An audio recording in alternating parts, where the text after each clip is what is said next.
raised right here in Cleveland, Ohio. I went to St. Adelbert Elementary School and Cleveland Central Catholic High School. The most influential person in my life has definitely been my father. Without a doubt, it's been my father. When I was growing up, I wanted to play in the NBA, but my goal was just to be a better basketball player than my father. That was my whole goal growing up. And, you know, because of that motivation of just wanting to be a better basketball player than him, it enabled me to become a good enough player to make it to the NBA and have success in the NBA. When I was growing up, he used to always tell me, whatever you want in this game, you gotta pay your dues. That's what he used to always say. If you want something out of this game, you gotta pay your dues. You gotta pay for it. You know, from a young age, I've always worked hard at the game.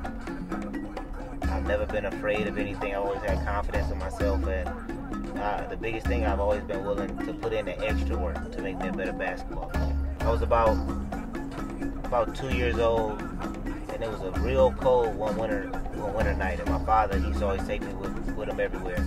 It was real cold outside, real cold winter night, and to keep me warm, he just put me inside the gym bag with a bunch of towels just to keep me warm. So that's the story of the gym bag. I was raised around the game. I always come back just to show people that, you know, just because you're from Cleveland, it's possible that you can make it out. It's possible that if you work hard, in my particular case, it just happens to be basketball. Think of someone who has exceeded all of the expectations that the world had of him.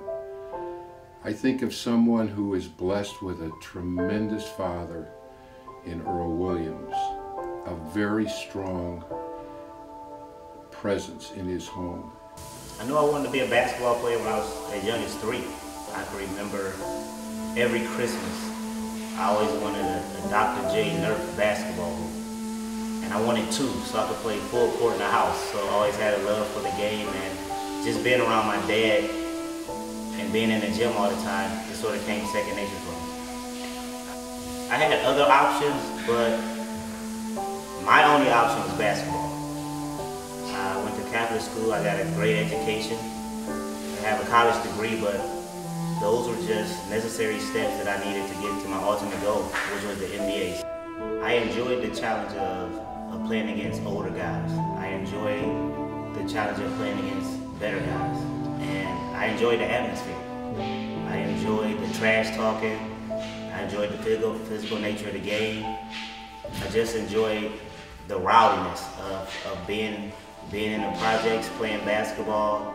And what it did was it prepared me to play in any environment. And after you play in the projects against older guys and they're gambling on you, it was the first time I ever actually played basketball for money. And I knew what it was to play for money, and I knew what it was to be in a ruckus environment. I started, once I got 13 years old, that's when he allowed me to start playing with adults. And pretty much that's when I became a better basketball player. Because playing with adults, it teaches you how to grow up fast in terms of basketball. It teaches you how to think as an adult. And what it did was it prepared me to play against guys that were bigger and stronger.